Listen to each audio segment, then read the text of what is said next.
Eleanor, the sandwiches need replenishing, and for heaven's sake, wipe your face. You look ill. That was her aunt's voice, sharp, clipped, delivered from the front pew, her mother's funeral.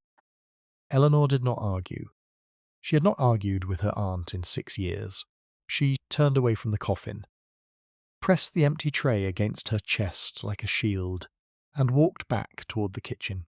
The church was small, stone walls, narrow windows, the kind of country church that smelled of damp wood and candle wax and centuries of obedience. Rain streaked down the glass in grey lines. November rain. The kind that doesn't fall so much as settle, like grief, over everything. 40 guests sat in the pews, 40. Eleanor found that strange. Her mother had not had 40 friends. Her mother had barely left the house in her final 2 years. Too ill, too tired, too forgotten, Mrs. Lydia Ashford had sent the invitations.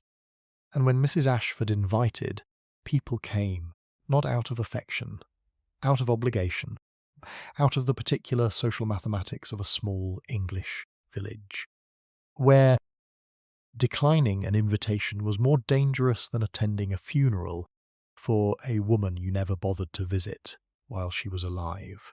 They came. They wore black. They sat, and Eleanor served them tea. Not because she volunteered. Not because there was no one else.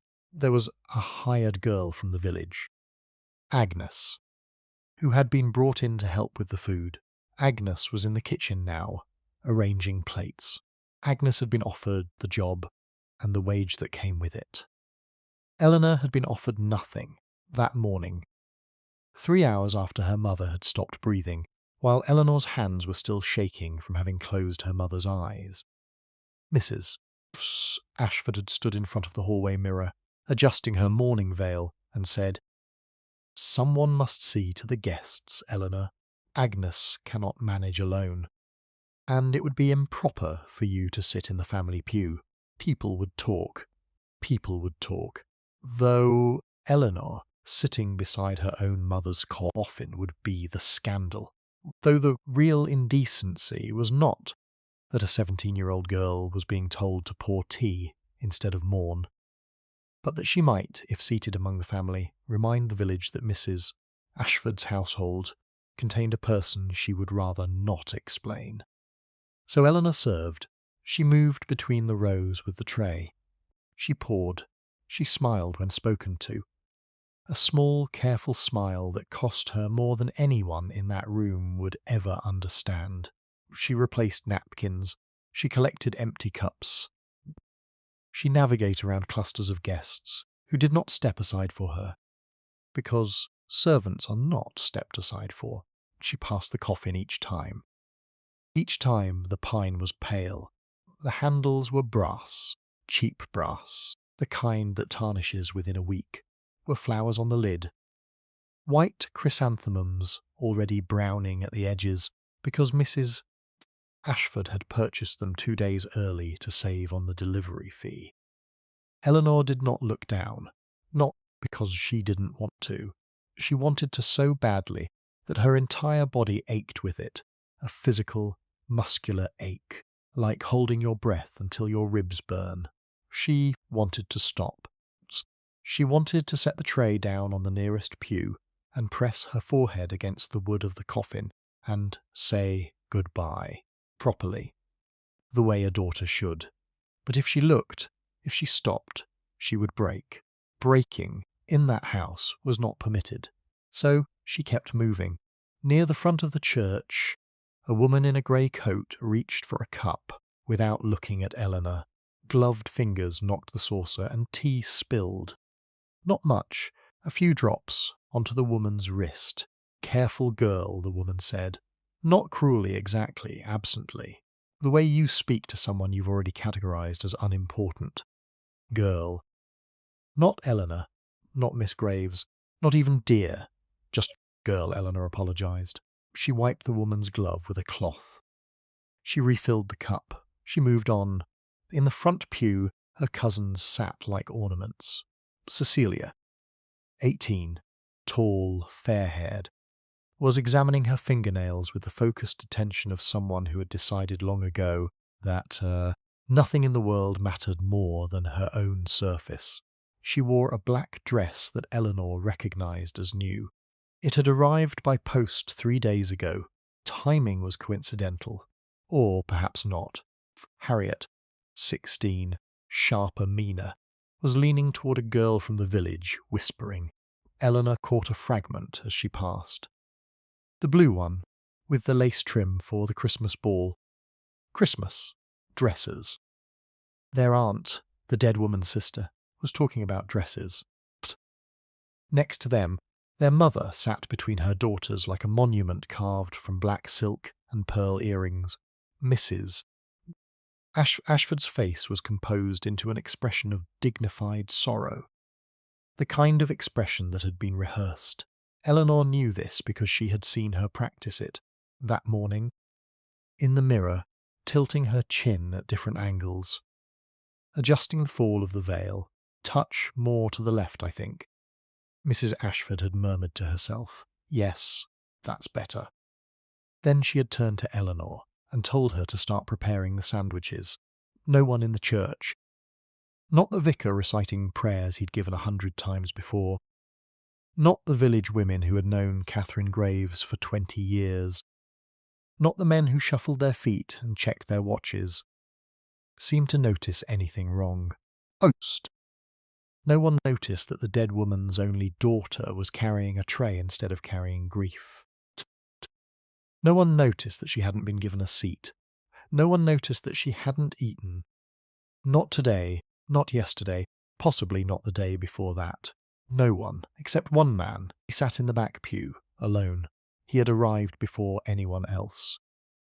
Entering through the side door, while the church was still being prepared, taking a position at the far end of the last row, where the candlelight barely reached and the shadows were thick enough to hide in. He had spoken to no one. His coat was dark, black wool, well cut, tailored with the kind of precision that announces money without mentioning it. It was entirely wrong for a village funeral. Everything about him was wrong for a village funeral. Too still, too composed, too watchful. He sat the way a man sits when he is accustomed to observing rooms full of people, and deciding calmly what to do about them. He held no hymn book.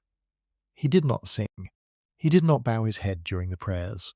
He watched, not the coffin, not the vicar, not Mrs. Ashford in her rehearsed grief. He watched Eleanor. He watched the way she poured without spilling, even with trembling hands. He watched the way she navigated around the coffin each time. Eyes fixed straight ahead, jaw tight, shoulders held in the precise posture of a person trying to keep themselves from flying apart. He watched her pass the sandwich table and swallow. A tiny, involuntary movement in her throat. Not hunger, exactly. Hunger was too simple a word. It was the reflex of a body that had learned not to eat until permitted. And had not been permitted today, and possibly not yesterday either. No one else in the room caught it. He caught it. He caught the flower on her sleeve. Faint on the left cuff, and understood what it meant. She had been baking. She had been in the kitchen that morning, making food for the guests at her own mother's funeral, while her aunt practiced grief in the mirror, caught the state of her hands, red at the knuckles, cracked along the fingers, the hands of a girl who scrubbed and carried and cleaned, not occasionally, but constantly, daily, for years. He caught the way she looked at Mrs. Ashford before speaking to anyone. A quick, reflexive glance, like a dog checking its owner's face before moving. He caught all of it. Duke of Ashworth had been catching everything about Eleanor Graves for almost 6 years, and today, watching a 17-year-old girl serve sandwiches at her own mother's funeral, while her aunt sat in silk and her cousins discussed Christmas dresses. Today was the day his patience ended, to understand what happened in that church, and what was about to happen after it. You must first understand the house. Eleanor Graves came from. Not the building. The building was respectable enough. A square brick house on the edge of Wrenfield, with a garden and a front parlour, and enough rooms to suggest modest prosperity. Respectable, presentable. The kind of house that looks warm from the outside. The inside was a different country. Eleanor's mother, Catherine, had once been a woman of quiet standing. She married a clergyman, Reverend Thomas Graves, a man with kind hands, a soft voice, and a library he loved more than anything in the world except his wife and daughter. He was the sort of man who believed that kindness was not weakness, and that God lived in the details of ordinary life. In bread broken, in books shared, in the sound of his daughter reading aloud to herself in the garden. He died of fever when Eleanor was 9. The illness took 8 days. Eleanor sat outside his bedroom door for all 8 of them. She was not allowed in. Her mother was afraid the fever would spread.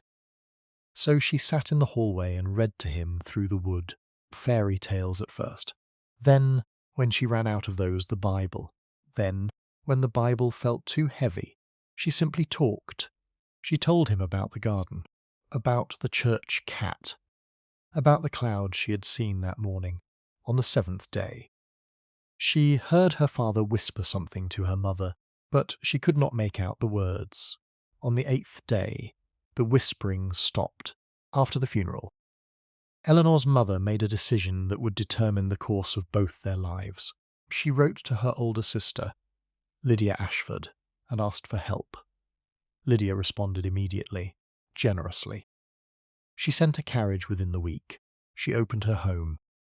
She spoke publicly about family duty and Christian charity. What she did not speak about, not publicly, not ever, was what the arrangement actually was, Mrs. Ashford did not want a sister. She wanted a housekeeper, Catherine Graves, grieving, exhausted, beginning to cough in a way that would only get worse, was installed in a guest room and given to understand that her presence was tolerated, not celebrated. She was welcome to stay. She was not welcome to be seen, and Eleanor, 9 years old, still carrying her father's Bible, still expecting the world to be fair because no one had yet taught her otherwise, was given to understand something else. She was not a guest. She was not a cousin. She was not a daughter of the house. She was useful. Transition was gradual. That was the cruelty of it. It did not arrive all at once like a slap. It arrived in inches, small adjustments, quiet recalibrations, a chore here, an expectation there, meal eaten separately, a birthday unmentioned. The time Eleanor was 12, she was making beds. By 13, she was cooking breakfast. By 14, she was running the household, waking before dawn to light the fires, preparing meals for a family that did not consider her part of itself, scrubbing floors on her knees while Cecilia practiced piano in the next room, and Harriet argued with the dressmaker about hemlines. She was given no wages. She was given no days off except Thursday afternoons, and only because Mrs. Ashford attended a ladies' luncheon on Thursdays and didn't want Eleanor underfoot. She was given no education when Eleanor asked. Once, carefully, with the kind of precise politeness she had learned was the only safe form of speech, whether she might attend the village school. Mrs. Ashford had looked at her as though she had suggested something obscene. "Education, Mrs." Ashford said. "What on earth for? You're not going to be a governess, Eleanor. You're going to be grateful. Those are different things." And so Eleanor was grateful. She was grateful when Cecilia told her, at a dinner party, in front of 4 guests, that her father had died because God was embarrassed by how poor they were. The guests laughed. Mrs. Ashford reached for her wineglass and said nothing. She was grateful when Harriet locked her in the cellar overnight for borrowing a hair ribbon, borrowing it to bandage a cut on her own hand. And when Mrs. Ashford's only response the next morning was, I hope you've learned to ask before touching what isn't yours. She was grateful when she was excluded from Christmas dinner, when she ate alone in the kitchen, when she heard the sound of laughter and gift paper and clinking glasses from the dining room and sat very still at the kitchen table with her hands in her lap, looking at the wall. She was grateful when her mother was moved. That was the worst of it, the quiet, administrative cruelty of it. Catherine's illness had been worsening for years, the cough deepening, the weight falling away, the colour draining from her face, like watercolour in rain. She needed rest, she needed warmth, she needed a room near a fire and a doctor who visited regularly. Instead, Mrs. Ashford moved her to the room above the stables. "The coughing disturbs the girls," she said, "and the guest room is needed for guests." The stable room was small. The walls were thin enough to hear the horses shifting below. The chimney smoked. The window frames rattled with every wind. Winter, the cold, was a living thing. It crept through the cracks and settled into the blankets, and stayed there, patient and permanent, like an unwanted guest that would never leave. Eleanor carried soup to that room every evening. She brought extra blankets. Her own blankets, stripped from her own bed, because there were no others to spare. She stuffed rags into the window frames each November. She sat beside her mother's bed and read aloud by candlelight. The same way she had read through her father's bedroom door years before, because reading was the only comfort she had left to give. Catherine, who was too ill to fight, too tired to argue, too proud to beg, held her daughter's hand and said every night, "You are more than this house, Eleanor. Promise me you'll remember that." Eleanor promised. She promised every night. Every morning she went back downstairs and lit the fires. Catherine Graves died on a Tuesday in November. It rained. Eleanor was polishing silver. The good silver, the set reserved for Mrs. Ashford's dinner parties. When the housekeeper came downstairs, "Your mother has passed, miss." Eleanor set down the cloth. She folded it. She placed both hands flat on the table, pressing down, as though the table might hold her in place if her body decided to collapse. Then she went upstairs and closed her mother's eyes. The eyes were still warm. 3 hours later, she was cutting bread for sandwiches. 4 hours later, she was carrying the tea tray. Host. And the woman who had moved her dying sister to a stable was sitting in the front pew in pearl earrings, performing sorrow. That was the house Eleanor came from. No one in Renfield had met the Duke of Ashworth. They knew the name. The way small villages know the names of the powerful, which is to say incompletely and with embellishment. The Ashworth estate sat on the ridge above the valley, visible from certain roads on clear days. A vast grey house half hidden by oaks, more felt than seen, the way weather is felt before it arrives. The Duke was spoken of in fragments. He had served in the wars, somewhere on the continent, in capacities that no one could specify, but everyone agreed were significant. He had returned changed. He kept no close company. He attended nothing. No assemblies, no dinners, no hunts, no county events. His servants were paid well and spoke rarely, which, in a village built on gossip, was the most unsettling quality a household could possess. There were rumours, naturally. Some said the Duke was scarred, physically, from the war. Others said the scars were not physical, but something worse, something internal, something that had made him retreat from the world like a man boarding up a house he no longer intended to live in. Others said he was cruel, that he had dismissed staff without warning, that he rode his estate alone at night. That lights burned in his study until dawn. None of those rumours were entirely wrong. But none of them were the whole truth either. None of them. Not one. Explained why the most powerful man in 3 counties was sitting in the back pew of a village church, at the funeral of a woman no one important had visited in years. The explanation was 6 years old. When Eleanor was 11, her father was still alive. Reverend Thomas Graves was the kind of clergyman who believed his duties extended to every soul in his parish, even the difficult ones, even the silent ones, even the one that lived in the great grey house on the hill and had not spoken voluntarily to another human being in 4 months. The Duke had been newly returned from the continent then, whatever he had seen there, and he never spoke of it directly, had burned something out of him, not his intelligence, not his competence. Those remained intact, sharpened even, like a blade that has been through fire. What was burned out was the part of a man that believes the world is essentially fair, that people are essentially decent, that suffering has meaning. He had come home empty, and into that emptiness walked a country vicar with gentle manners and an 11-year-old daughter who read on the floor. Reverend Graves visited the estate weekly. He brought books, he brought conversation, he brought the particular gift of a man who could sit comfortably with another man's silence without trying to fill it.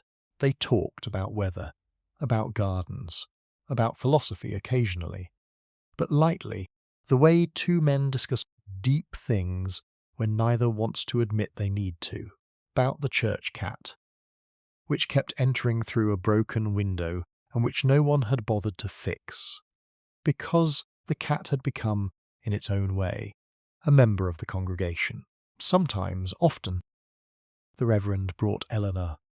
She would sit on the floor of the Duke's library, cross-legged, bent over a book, completely absorbed. She never interrupted. She never asked for food or attention. She never touched anything without care. She turned pages from the corner, slowly, protecting the spine. She mouthed difficult words silently, teaching herself pronunciation in real time, without instruction, without help. The Duke noticed. He noticed the way she handled books, as though they were alive and she didn't want to hurt them. He noticed that she always chose the spot nearest the fire, but never complained about the cold. He noticed that she thanked the servants who brought tea, not loudly or performatively, but quietly, looking them in the eye, in a way that made the servants themselves pause. He noticed one afternoon that she had taken a book from a shelf, read it for an hour, and replaced it in the wrong position, between 2 volumes where it did not belong. He noticed and said nothing. 5 minutes later, Eleanor stood, pulled the book out, and placed it where it actually belonged. She had realized her own error and corrected it, silently, without being watched, or so she thought. She was 11 years old. In that moment, in the small, precise act of a child, correcting a mistake that no one else would have noticed or cared about. The Duke of Ashworth saw something he had not seen in a very long time. He saw someone who paid attention to the world, not for reward, not for recognition, not because anyone was keeping score, because she believed that things should be done correctly, and that the correct way mattered, even when no one was watching. It was, in its own quiet way, the bravest thing he had seen in years. When Reverend Graves fell ill, the Duke sent his personal physician, the best in the county, a man who travelled from London. Was not enough. The fever was merciless. 8 days. And the kindest man the Duke had ever known was dead. The funeral. Thomas Graves's funeral, in the same church, 6 years before Catherine's. The Duke stood in the back pew. He watched Eleanor hold her mother's hand through the service. He watched her face. Pale, still, locked tight, 11 years old, and already learning how to carry things too heavy for her. He watched her stay behind after everyone had left. He watched her approach the lectern where her father's Bible still sat. He watched her straighten it, adjust the spine so it aligned with the edge of the wood, exactly the way her father had always kept it. Ritual. A memory performed with her hands because her mouth could not yet find the words. Then she left, and the Duke stood alone in the empty church for a long time. After the funeral, he approached Catherine Graves. He offered financial assistance. Not as charity, but as the obligation of a friend. Catherine declined. Gently, gratefully, but firmly. He offered again through a solicitor. Catherine declined again. Then Mrs. Ashford arrived and took them both. The Duke, who understood power and patience the way most men understand weather, as something to read, to anticipate, to prepare for, did not force the matter. He did something else instead. He began to watch. He instructed his steward, a man named Harding, loyal to the point of silence, to make discreet inquiries about the Ashford household. Quarter. A report appeared on the Duke's desk, written in Harding's careful hand. Factual, detailed, merciless. The reports told him everything. They told him that Eleanor had been removed from school, that she was performing household labour, that she ate separately from the family, that she had not received new clothes in 2 years, that Cecilia and Harriet attended lessons while Eleanor scrubbed their floors. They told him about the cellar. They told him about Christmas. They told him, eventually, about the stable room. He read every report. He filed every one.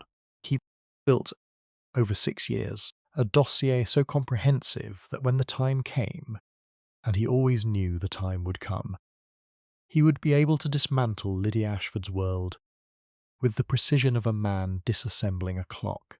But not yet. Because he had made a promise, and the promise required patience. Were things happening around Eleanor that she could not see. Adjustments, corrections, quiet machinery of protection, operating just beneath the surface of her life, close enough to touch but designed, deliberately, carefully, to remain invisible, because the man behind it understood something essential about Eleanor Graves. She would not accept help that felt like pity. He knew this because her father had told him, years ago, in the library, during one of their afternoon conversations, with Eleanor reading on the floor 10 feet away. "She is proud, Your Grace," the Reverend had said, smiling, quietly, stubbornly proud. "She got it from her mother. If she ever suspects she's being pitied, she will refuse everything. Even things she desperately needs. You'd have to help her the way you'd leave water for a wild animal. Nearby, visible, never from your hand." The Duke remembered that. He remembered everything. So when he intervened in Eleanor's life, and he intervened often, he made sure it never carried his name.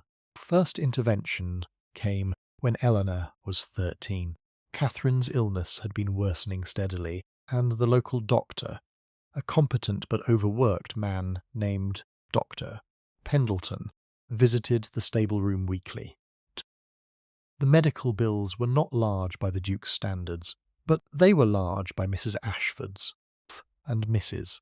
Ashford, who calculated every expense against its social return, had decided that maintaining a doctor for a dying woman was no longer worth the cost. She prepared a letter dismissing Dr. Pendleton's services. The letter was never sent, because a different letter arrived first, from Dr. Pendleton's office, informing Mrs. Ashford that Catherine's ongoing medical expenses had been assumed by an anonymous benefactor and would no longer appear on the household ledger. Mrs. Ashford was confused briefly, then relieved. She assumed the parish fund had stepped in. A reasonable assumption, since the parish did occasionally cover medical costs for its poorest members. It was not the parish fund. It was a single payment, made through 2 intermediary solicitors, originating from an account that bore no name. The trail, if anyone had thought to follow it, would have ended in a locked office in London. Behind that office was a bank. Behind the bank was the Duke of Ashworth's estate. Dr. Pendleton continued visiting Catherine every week for the next 4 years. He never knew who paid him. He didn't need to. The second intervention came the following year. Mr. Ashford, Lydia's husband, had died years before Eleanor arrived, leaving debts that Lydia had been quietly concealing. The debts were not catastrophic, but they were persistent, and the landlord who held the lease on the Ashford house had been growing impatient. In the autumn of Eleanor's 14th year, the landlord prepared formal eviction papers. The eviction would have put Eleanor and her mother on the street. Mrs. Ashford and her daughters had family elsewhere. A cousin in Bath, an aunt in Hampshire. They would have landed softly. Eleanor and Catherine would not have landed at all. Duke learned of the eviction through Harding's quarterly report. Within 48 hours, the debt was cleared. Solicitor's letter informed the landlord that the matter had been resolved by a party wishing to remain unnamed, and that any future correspondence regarding the Ashford lease should be directed to a firm in London. Mrs. Ashford received a copy of the letter. She read it twice. Then she told the vicar's wife, over tea, that she had managed the crisis herself through careful financial planning. She had not managed anything. She had been saved, and would never know by whom. Third intervention was smaller, and in some ways it was the one that mattered most. Eleanor was 15, Thursday afternoon, her only free time. She walked 40 minutes to the village lending library. It was a tiny place. 2 rooms in the back of the parish hall, stocked with donated novels and outdated encyclopedias, and a shelf of prayer books that no one ever touched. Eleanor went every week without fail, in rain, in cold, in the dead of winter, when the roads were frozen, and the walk took nearly an hour. She went because the library was the only place in her life where she could choose something for herself. One Thursday in March, she mentioned to the librarian, Mrs. Hatch, an elderly woman, who liked Eleanor and worried about her quietly, that she wished there were more books on botany. She had developed an interest in plants, in the way they grew, the systems that sustained them, the Latin names that made them feel permanent and knowable in a world that was neither. She mentioned it once, casually, without expectation. 4 weeks later, 12 new volumes on botany appeared on the library shelf, hardbound, printed. The kind of books that a village lending library could not possibly afford. Mrs. Hatch had assumed they had been donated by the local Ladies' Charitable Society, which occasionally sent boxes of books from London. The Ladies' Society had sent nothing. The books had been selected individually, by hand, by a man who had spent an afternoon in a London bookshop, asking the shopkeeper which 12 volumes would give a bright, self-taught girl the best foundation in botanical science. The shopkeeper had been puzzled by the specificity of the request, but the man's money was good, and his instructions were clear. The books were to be delivered to the Renfield Parish Library, anonymously, with no accompanying note. Eleanor found them on a Thursday in April, pulled the first volume from the shelf and opened it to the title page. Her hands were shaking, not from cold, but from the particular disbelief of a person who has stumbled upon something beautiful in a place where beauty is not expected. She read all 12. Over the following months, sitting in the back corner of that tiny library, teaching herself the Latin names of flowers, while the rest of the world carried on without her. She never knew who sent them. And then there was the winter she was 16, the winter her mother nearly died. Not of her illness, but of the cold. The stable room had always been unforgiving in winter, but that year was worse. Frost came early. The wind came sideways. Chimney smoked so badly that Eleanor had to choose, Some nights, between heat and breathable air, she stuffed rags into every crack she could find. She brought extra blankets, her own, stripped from her own bed, so that she slept in the cold instead. She boiled water on the kitchen stove after the household was asleep, Slearsmiths, and carried it upstairs in bottles to keep her mother's feet warm. It was not enough. Then in January something changed. The room became warmer, not dramatically, not in a way that announced itself. The draught simply stopped. The chimney drew cleanly. The windows sat tighter in their frames. Cold retreated, just enough to something survivable. Eleanor assumed the weather had broken, or that Mrs. Ashford had, in a rare moment of conscience, authorised repairs. Mrs. Ashford had authorised nothing. At 4 o'clock on a Wednesday morning, while the entire household slept, a stonemason arrived at the stable building. He was accompanied by the Duke Steward. He worked by lantern light, quickly and quietly. He sealed the walls from outside.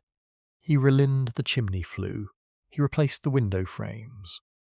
Carefully, with aged wood that matched the originals, so that nothing looked new. He was paid 3 times his usual rate. He was told to finish before dawn. He was told that if anyone in the household ever learned of his visit, the payment would be reversed, and he would not work in the county again. He finished at 5:30. He left through the back gate. He never returned. And in the room above the stables, Catherine Graves slept through the night without shivering for the first time. In 3 years. She would never know why. But someone knew. Someone always knew. Someone had made arrangements. After the funeral, the Duke of Ashworth did something that silenced the room. He stood. He buttoned his coat. A single, unhurried motion, and walked from the back pew to the front of the church. His footsteps were steady, measured, the kind of walk that does not speed up or slow down for anything. He walked past the mourners, past the sandwich table, past the coffin, and he stopped in front of Mrs. Ashford. The room went quiet. Not the gradual quiet of conversations winding down. The sudden quiet. Quiet that falls over a room when something is about to happen that the room is not prepared for. Mrs. Ashford recognised him. Not personally, but categorically. She knew what power looked like. She had spent her life studying it, cultivating proximity to it, calculating its angles and trajectories the way a sailor reads wind. And the man standing before her was not merely powerful. He was the kind of powerful that small villages build stories around. Her posture changed, chin lifted, her smile recalibrated, shifting from respectable grief to gracious. Welcome with the speed of a woman who kept multiple social faces loaded and ready. "Your Grace," she said, curtsying low. "What an extraordinary honour. I had no idea you knew my sister." "I knew her husband," the Duke said. His voice was low, quiet. Low, there is a difference. Quiet is the absence of volume. Low is volume, compressed, controlled, held in place by a man who has no need to raise it, because the room is already leaning forward to listen. "Reverend Graves was a man I admired greatly," the Duke said. "I came to pay my respects to his wife." "How generous, Your Grace." Poor sister would have been so deeply touched. She was a simple woman, of course, not accustomed to such distinguished company. But she always said, "Where is the daughter?" The question was not loud. It was not sharp. It was spoken with the same calm, unhurried precision with which the Duke did everything. But it landed in the room like a stone dropped into still water. Mrs. Ashford blinked. "Beg your pardon." "The Reverend's daughter." "Eleanor, where is she?" Something shifted, not just in Mrs. Ashford's expression, in the room itself. Cecilia and Harriet exchanged a glance. The vicar paused mid-sentence. 2 women near the back of the church looked at each other with the particular expression of people who are witnessing something they will discuss extensively later, Mrs. Ashford said. Eleanor, yes, well, she's been helping with the arrangements. She's a very diligent girl, Your Grace. Very grateful for everything we've. I would like to speak with her. It was not a request. It was not phrased as a request. It did not contain any of the social machinery that requests typically contain. The qualifiers, the polite fictions that allow the other party to feel they have a choice. It was a statement of what was going to happen next. Mrs. Ashford's smile remained in place. Her eyes did not. She turned and made a small, sharp gesture toward the kitchen doorway. There was a whispered exchange. A moment of shuffling. Then Eleanor appeared. She was still holding a cloth. There was flour on her left sleeve, because she had been baking for the funeral guests. Her hair was pinned tightly. Her dress was not mourning clothes, it was her work dress. The same one she wore every morning, faded at the seams, mended twice at the shoulder. She looked tired, not the tiredness of one bad night, but the tiredness of years.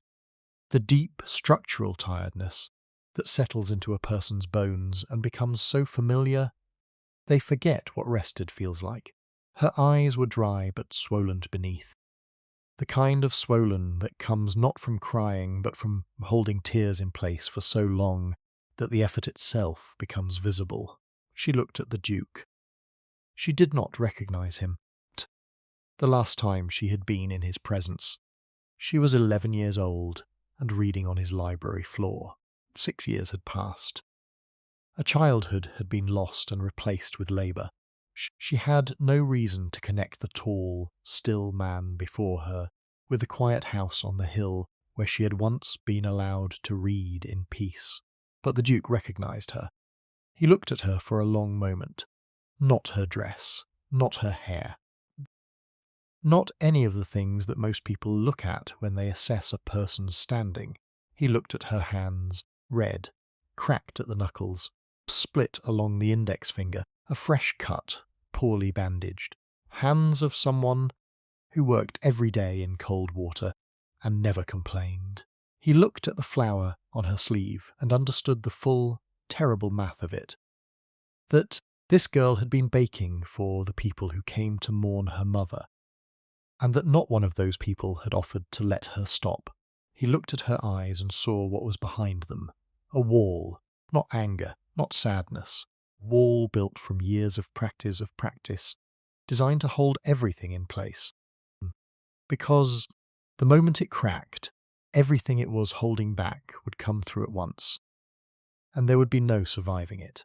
Miss Graves, he said. The name landed differently than anything else spoken in that church, because no one had called her that, not in 6 years, in Mrs. Ashford's house. She was Eleanor when she was addressed at all. More often she was girl or nothing, a pronoun at best, a function. Miss Graves was something else. Miss Graves was a name that carried her father's name inside it. Miss Graves was the acknowledgement that she belonged to someone, came from someone, mattered to someone. The Duke said it, the way a man says something he has been thinking about for a long time. Miss Graves, I am sorry for your loss. Your father was the finest man I have ever known. And I have no doubt your mother was equally extraordinary, because she raised you. Silence, deep silence, the kind that has texture. Eleanor opened her mouth, closed it. She looked, automatically, instinctively, the reflex so deeply encoded it happened before thought, at Mrs. Ashford, as though asking permission to speak. The Duke saw it. He saw the glance. He saw the reflex. He saw 6 years of learned submission compressed into a single eye movement. The involuntary flinch of a girl who had been trained to check whether she was allowed to exist in any given moment, and something behind his eyes went very, very still. Not angry. Anger is hot, reactive, temporary. What moved through the Duke's expression was colder than anger. It was the look of a man who has just confirmed something he suspected for a long time, and who has already decided, with absolute certainty, what he is going to do about it. Mrs. Ashford, the Duke said. He did not look at her. His eyes remained on Eleanor. I will be sending a carriage tomorrow morning. Miss Graves will be coming to Ashworth House. Silence. Your Grace, I don't think. Her father was my closest friend. It is my duty and my preference to ensure his daughter is properly cared for. I trust you will have her things prepared by 7. Mrs. Ashford opened her mouth, perhaps to argue, perhaps to explain that Eleanor was needed, essential, even, to the running of the household, perhaps to say something about propriety or appearances, or the way things are done.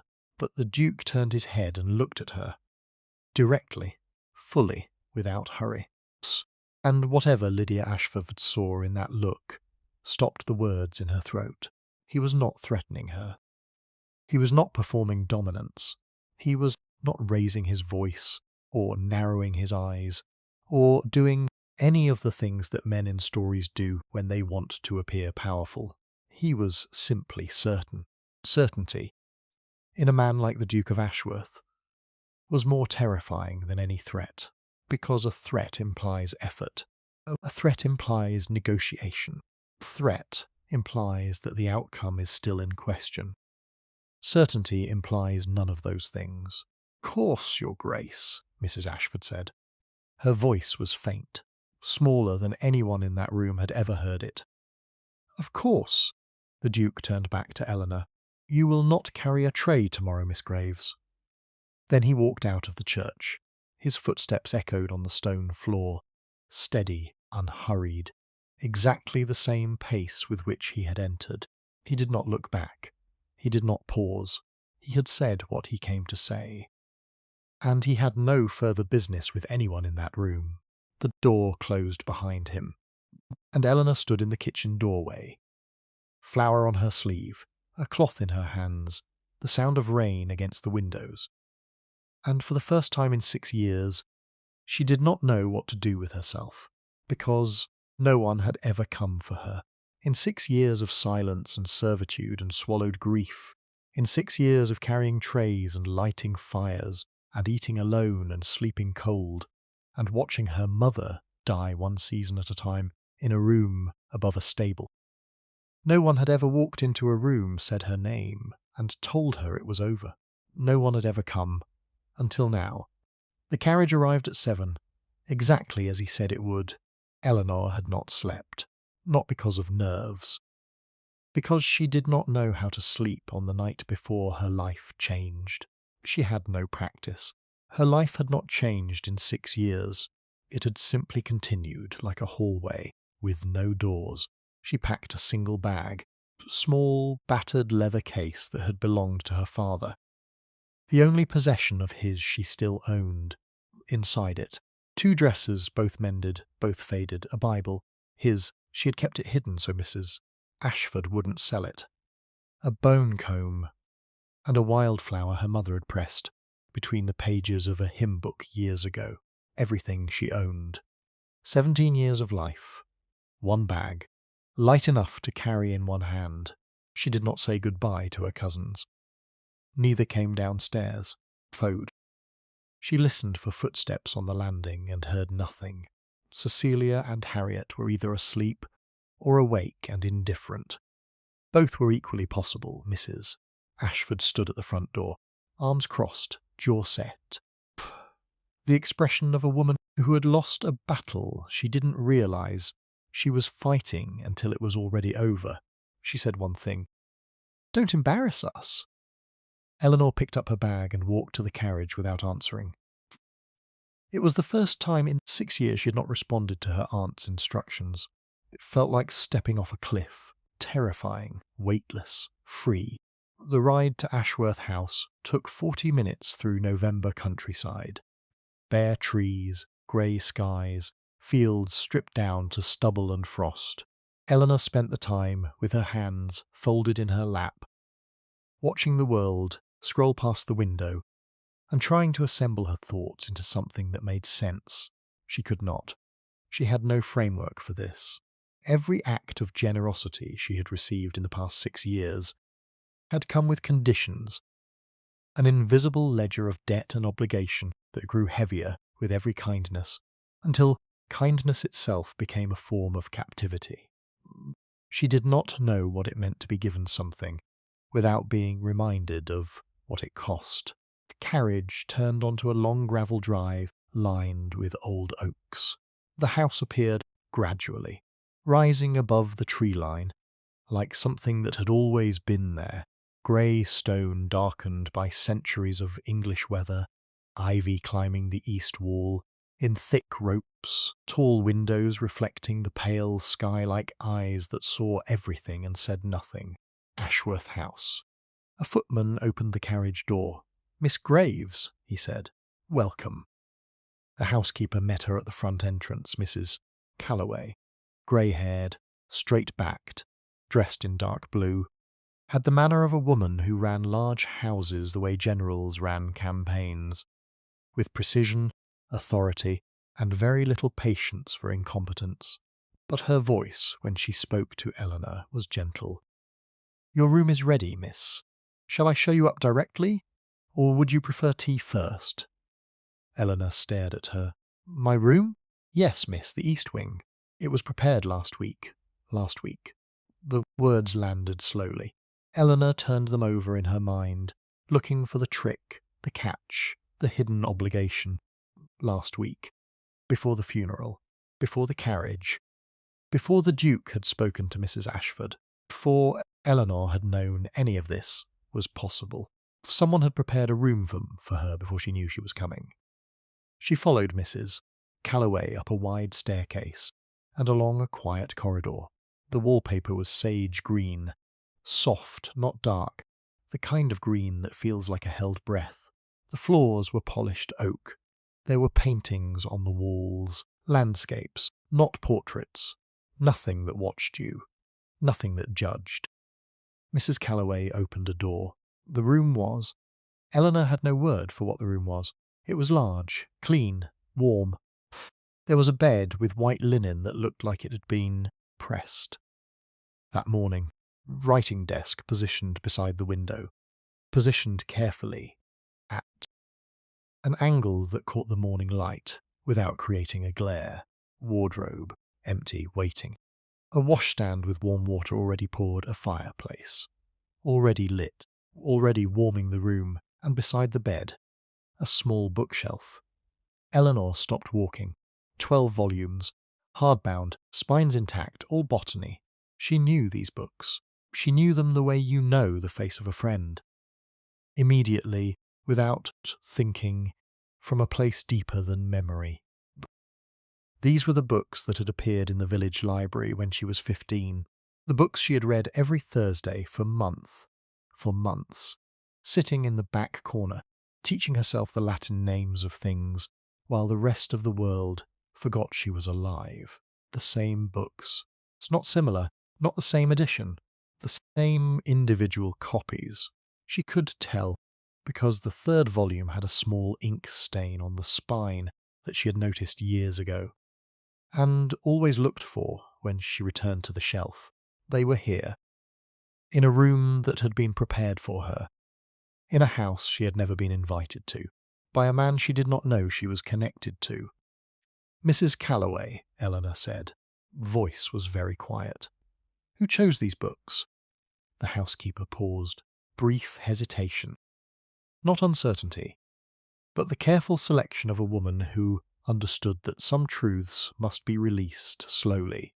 His Grace selected them himself, miss, some time ago. Eleanor sat on the edge of the bed.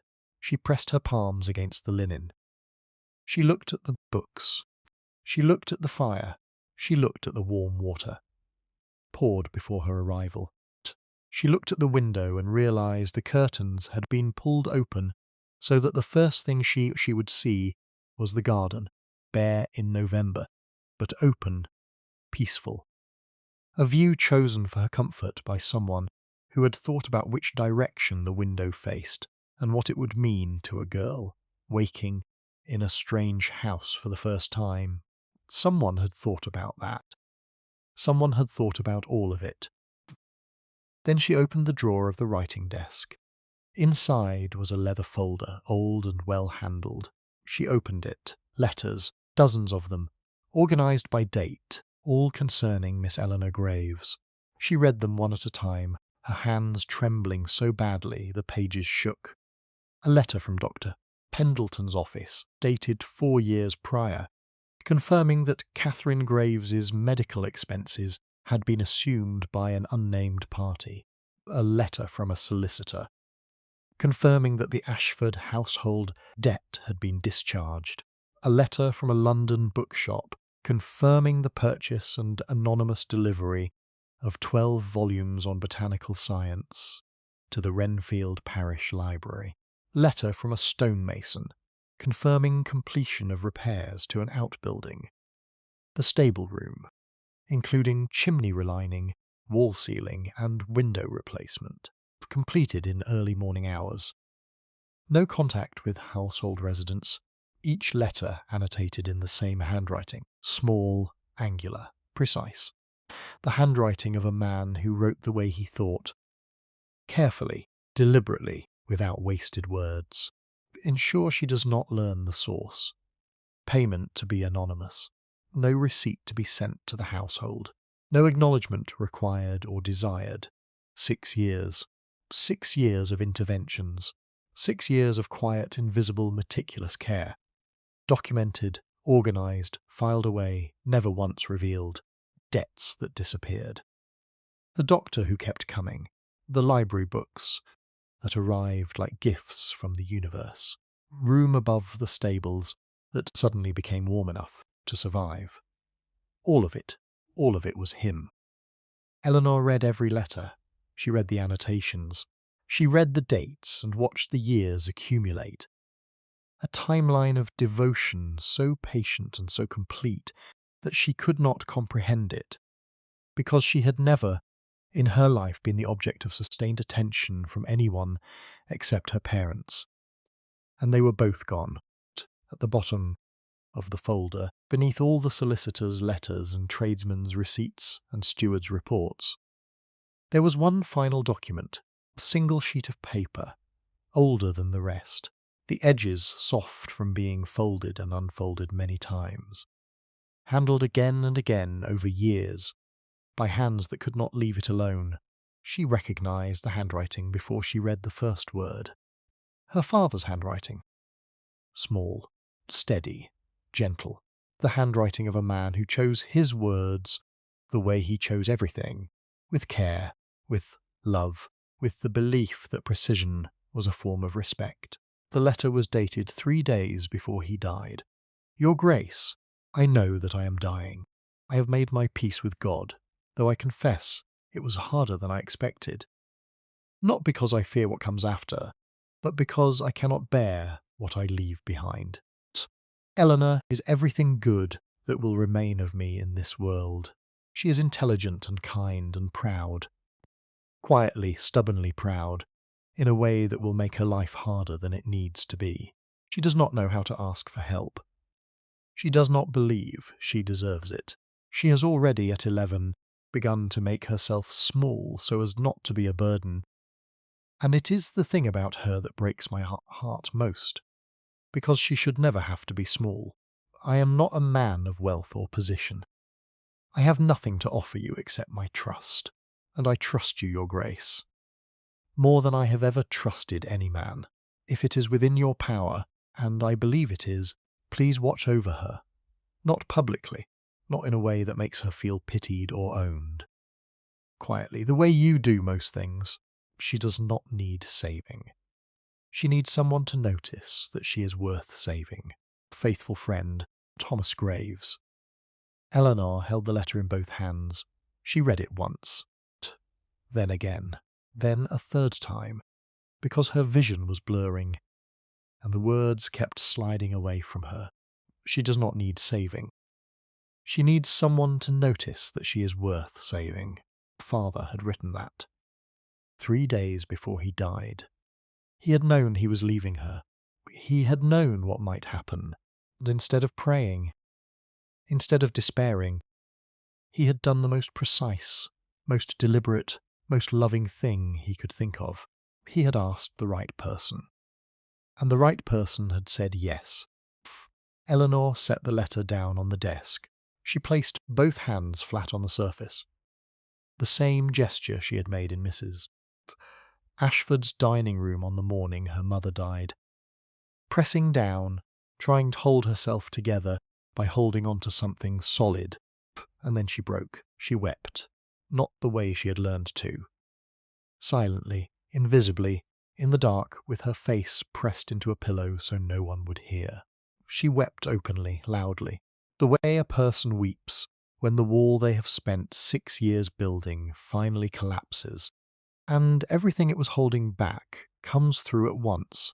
Grief and relief and rage and love, and the terrible, unbearable realization that she had not been alone, that someone had been standing in the dark behind her the entire time. Hands outstretched, waiting, promise had never been broken. In the weeks that followed, Eleanor Graves began. Slowly, tentatively, like a plant turning toward light it doesn't trust yet, to live. She ate meals at a table. She was served, not serving. She was addressed by name. Always Miss Graves. Never girl, never nothing. She had access to the Duke's library, the same library where she had sat cross-legged on the floor at 11 years old. And she was told, simply and without conditions, that she could read anything she wished. Tutor was arranged.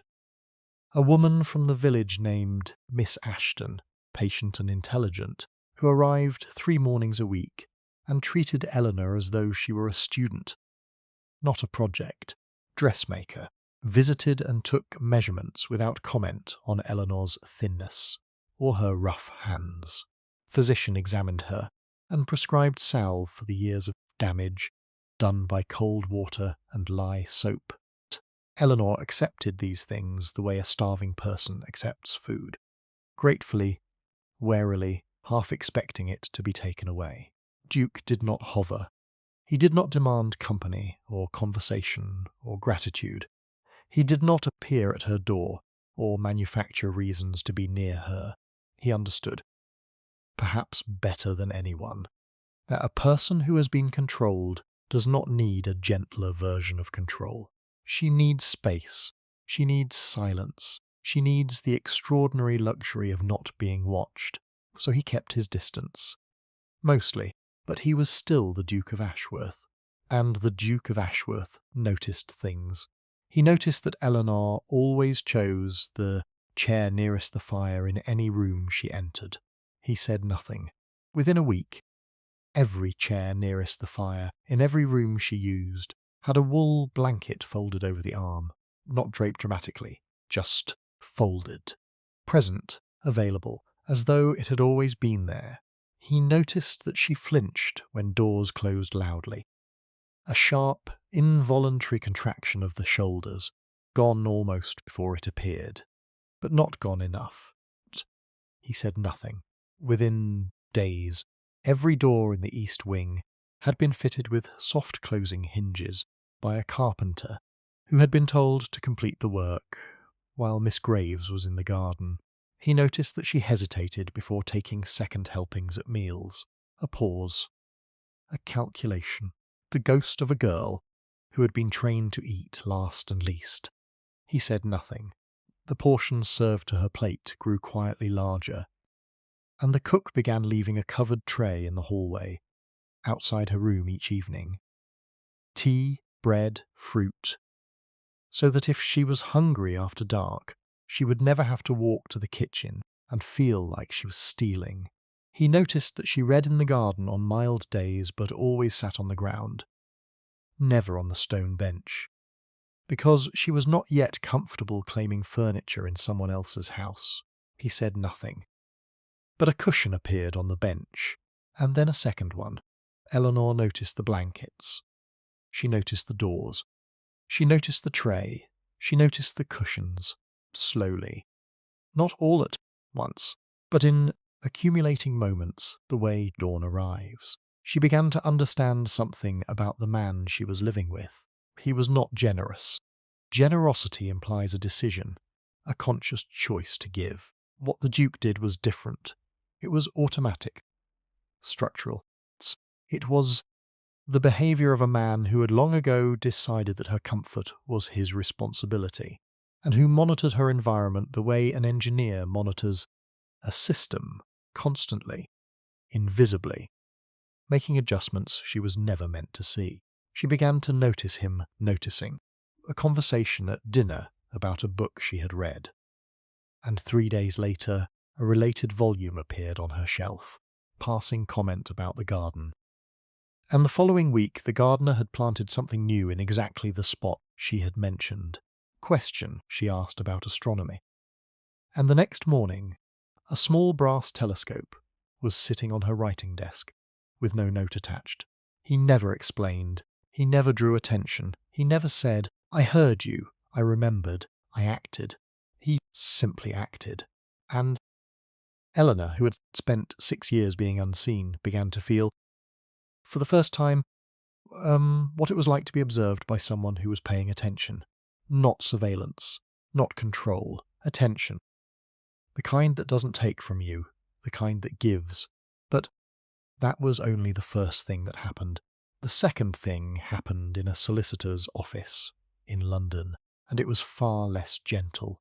The Duke had commissioned a full audit of Mrs. Ashford's finances, specifically the small inheritance that Reverend Graves had left in trust for Eleanor, money from the sale of his books and personal effects, intended to fund her education and her future, money that should have been untouched, growing quietly in an account, waiting for Eleanor's 18th birthday.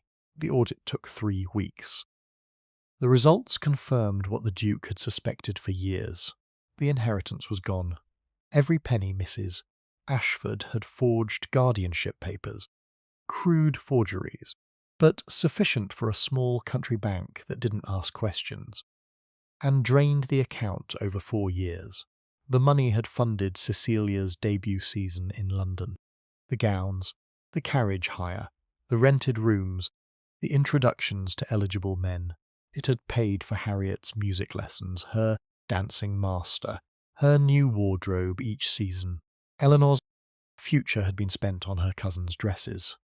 Eleanor's inheritance, the last gift her father would ever give her, had been stolen, converted into silk and social currency, consumed by 2 girls who locked their cousin in cellars and laughed at her dead father at dinner parties.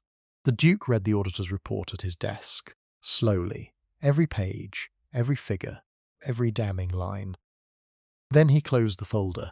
He placed it in a drawer. He sat for a long time in the quiet of his study, with his hands flat on the desk. The same gesture Eleanor made when she was holding herself together. And then he began. There was no announcement, no letter of accusation, no dramatic confrontation. The Duke of Ashworth did not operate that way. He operated the way water operates against stone. Slowly, precisely, inevitably, until the thing he was working against simply ceased to exist. He contacted the landlord who held the Ashford lease, a man named Whitmore, who owed the Duke a favour large enough to rearrange a life around. The Duke sent Whitmore a copy of the forged guardianship documents. He included a brief note suggesting that a woman capable of forging legal papers might also be capable of misrepresenting her financial position to a landlord. Post, the lease was revoked within the month. He contacted the society matron who had sponsored Cecilia's London season, Lady Hartwell, a formidable woman who took her social reputation seriously and did not appreciate being made a fool of. The Duke did not write to Lady Hartwell directly. He arranged for a mutual acquaintance to mention, casually, at a dinner party, that Cecilia Ashford's debut wardrobe had been purchased with money stolen from an orphaned cousin's inheritance. Lady Hartwell withdrew her sponsorship the next day, publicly, by letter, copied to 3 other society matrons who had expressed interest in Cecilia. Cecilia's social prospects evaporated overnight. The invitations stopped. The calling cards stopped. The young men who had been circling, attracted not to Cecilia herself, but to the appearance of wealth and connection that surrounded her, disappeared like smoke. Village vicar was quietly informed of the financial misconduct. Parish, already inclined toward gossip, turned cold with the efficiency of a community that has been given permission to express what it always suspected. Doors closed. Conversations ended when Mrs. Ashford entered rooms. The butcher's wife stopped offering credit. The dressmaker stopped returning messages. Within 2 months, Lydia Ashford, who had built her entire life on the performance of respectability, was financially exposed, socially dismantled, and living in rented rooms in a market town 40 miles away, where no one knew her name and no one cared to learn it. She wrote to the Duke once, a long letter, 4 pages, filled with explanations and justifications, and the word misunderstanding, deployed so many times it lost all meaning. She expressed shock. She expressed hurt. She expressed, with breathtaking audacity, concern for Eleanor's well-being. The Duke did not reply. He had already said everything he intended to say. Not with words, with consequences. Spring came. The gardens at Ashworth House stirred and stretched and slowly filled with colour. Daffodils along the south wall, crocuses in the borders, wisteria beginning its climb up the stone arbour. The air softened, the light changed, and Eleanor, who had arrived in November like something rescued from a fire, began to look, for the first time, like someone who expected to still be alive tomorrow. She was still quiet, still careful, still precise. She did not transform into someone bold or loud or fearless, the way that stories sometimes insist women must. She remained herself, watchful, intelligent, deliberate. The sharp edges of her survival had begun to smooth. She sat in chairs instead of on the floor. She took second helpings without hesitating. She laughed, rarely, softly, but she laughed. And each time she did, the servants exchanged glances that meant, "She's coming back." One evening, in April, she was reading by the fire in the library. Her library now, in the way that a room becomes yours when you have filled it with your presence long enough. When the Duke entered, he did not sit. He stood near the window, looking out at the last light moving across the garden. His back was to her. His hands were clasped behind him.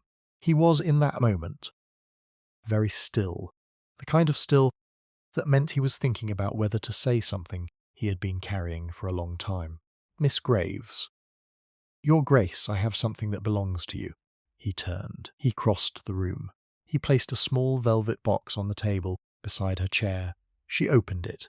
A ring, simple gold band with a small blue stone. Not precious, not expensive, not the kind of ring that impresses anyone. The kind of ring that a clergyman saves for months to buy, because his wife mentioned once that she thought blue stones were beautiful. Mother's ring. The ring Mrs. Ashford had sold to a jeweller in London 2 years ago, telling Eleanor it had been lost. The ring Eleanor had searched for.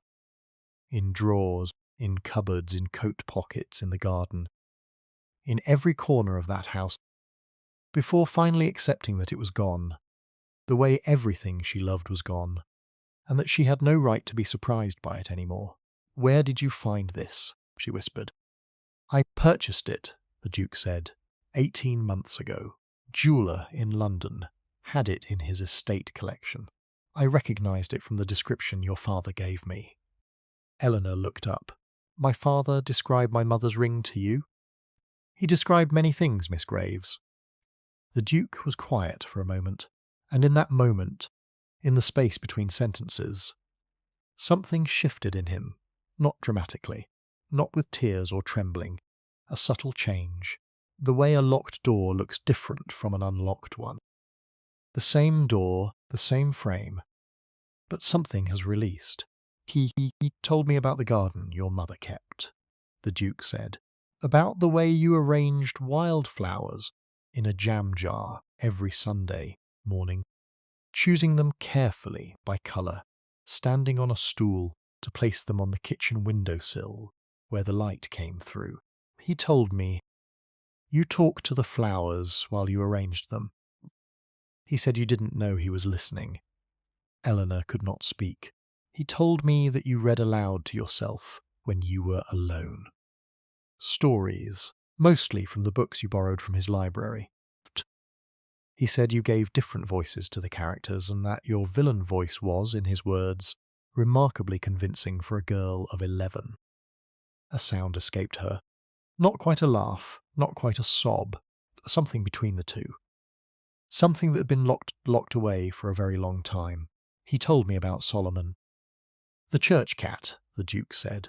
You named him Solomon. Because you said he looked wise. You kept a saucer of milk behind the vestry door because you thought it was a secret, that no one knew you were feeding him. He paused. It was not a secret. Your father watched you do it every Sunday. And he told me about it because it made him proud, because you were kind to a creature that had nothing to give you in return. The fire cracked softly. The evening light moved across the room. He told me that you held his hand during thunderstorms, the Duke said. Not because you were afraid, because you knew that he was. You didn't want him to feel ashamed of it. Silence. Long, full, living silence. I have remembered everything, Miss Graves. Everything your father told me. Everything I have observed myself in the years since. Every book you read every Thursday. You walked to that library in the rain. Every evening you carried soup up those stairs to that room when no one required it of you, and no one thanked you for it. Christmas you spent alone. Every morning you woke before dawn to light fires in a house that treated you as furniture. He looked at her, and the composure, the vast, immovable composure that defined him, that had held him steady through war and loss, and years of silent devotion, softened, not collapsed, softened. The way a man's face changes when he finally sets down something he has been carrying across a very great distance. Your father asked me to watch over you, he said, and I have. But I want you to know, I need you to know, that the promise is not the reason. He paused. Promise was the beginning. What came after?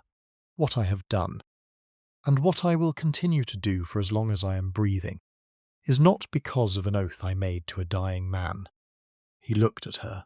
It is because on a Tuesday afternoon, when you were 11 years old, you sat on the floor of this library and quietly corrected placement of a book you thought no one was watching you misplace.